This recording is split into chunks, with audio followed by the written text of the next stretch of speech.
성도 여러분 반갑습니다.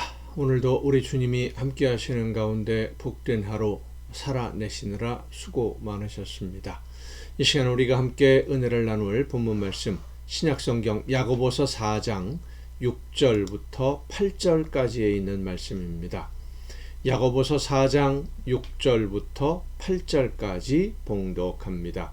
그러나 더욱 큰 은혜를 주시나니 그러므로 일렀으되 하나님이 교만한 자를 물리치시고 겸손한 자에게 은혜를 주신다 하였느니라. 그런즉 너희는 하나님께 복종할지어다. 마귀를 대적하라. 그리하면 너희를 피하리라. 하나님을 가까이 하라. 그리하면 너희를 가까이 하시리라. 죄인들아 손을 깨끗이 하라. 두 마음을 품은 자들아 마음을 성결하게 하라. 아멘.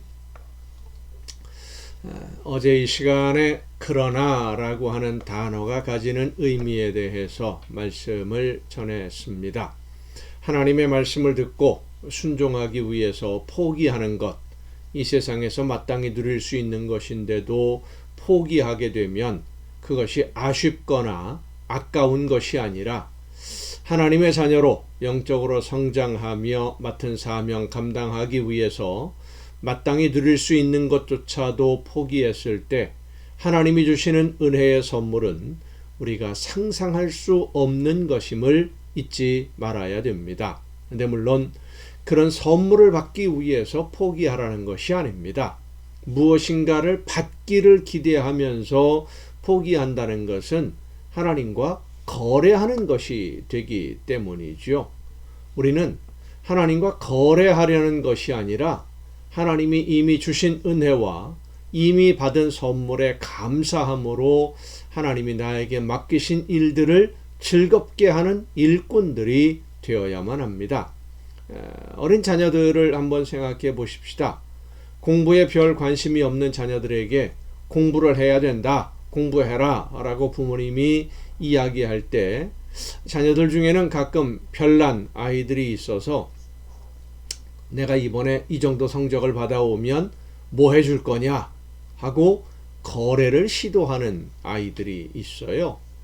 그런 자녀들의 이야기를 들으면 여러분 부모로서 어떤 기분이 듭니까? 자녀가 그런 이야기 하지 않고 그저 열심히 공부해서 성적이 오르면 그 공부하는 모습을 보면서 부모는 열심히 공부하는 자녀에게 깜짝 선물로 평소에 자녀들이 원했던 것을 해주려고 준비할 수도 있는 것이죠. 그런데 자녀들이 먼저 그런 조건을 제시를 하면 그리고 거래를 하려고 하면 물론 부모의 입장에서는 그렇게라도 해서 공부를 열심히 하면 좋겠다 이런 생각을 할 수도 있겠지만 너 위해서 공부하는 거지 나 위해서 하는 거냐 이런 생각을 하게 될 수도 있습니다. 우리는 하나님으로부터 이미 너무 많은 선물을 받은 하나님의 자녀들입니다. 무엇인가를 더 받기 위해서 하나님의 말씀을 듣고 하나님이 맡겨주시는 일을 하려는 것이 아니라 이미 받은 은혜, 이미 받은 선물에 감사함으로 충성하고 헌신할 때 하나님은 우리가 생각하지도 못했던 아주 놀라운 귀한 선물, 나에게 가장 필요한 선물을 준비하시고 필요한 때 채워주시는 줄로 믿습니다. 그래서 하나님의 말씀을 듣고 순종하기 위해서 하나님의 나라를 위해 일하려고 포기하는 것들에 대해서 내가 손해본다고 생각하지 말라라고 말씀해 주시는 것이 그러나라고 하는 말씀의 의미이죠. 그런데 이 더 큰 은혜를 주신다고 하면서 겸손한 자와 교만한 자를 비교해서 설명을 합니다. 교만한 자는 물리치시고 겸손한 자에게 은혜를 주신다.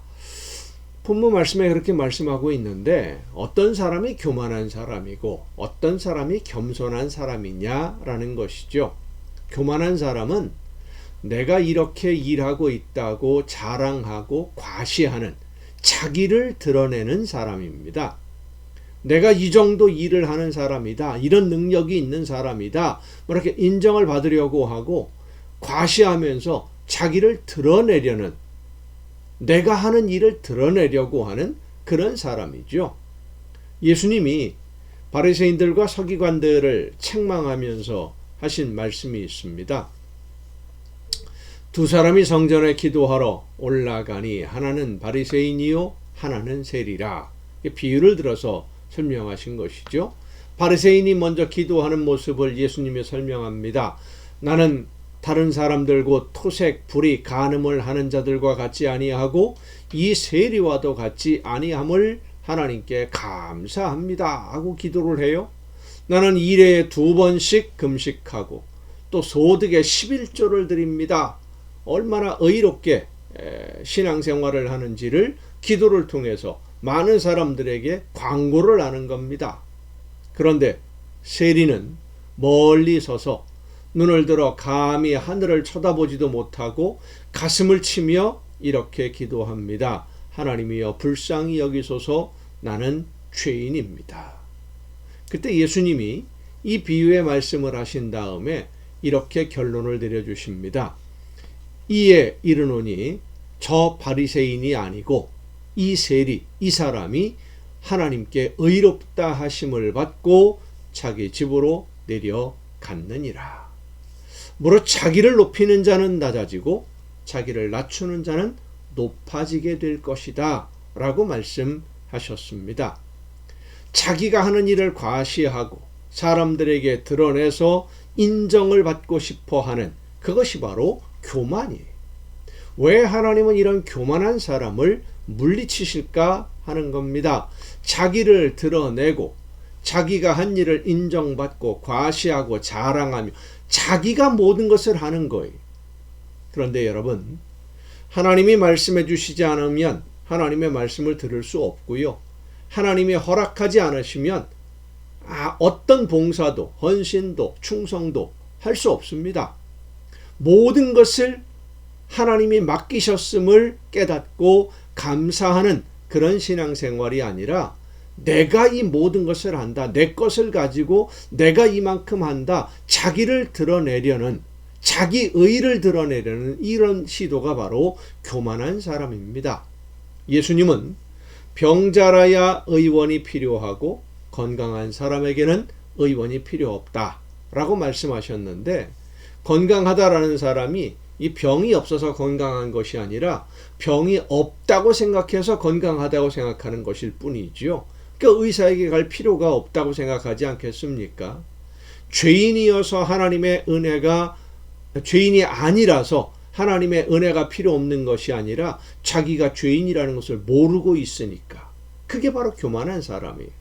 하지만 겸손한 사람은 하나님의 나라를 위해 일할 수 있게 된 것을 감사하는 일꾼인데, 이 겸손한 성도의 특징을 하나님을 가까이 하는 사람이라고 오늘 본문에서는 설명합니다. 겸손한 성도가 왜 하나님을 가까이 하게 되느냐, 이 말씀은 내일 이어서 살펴보고자 합니다.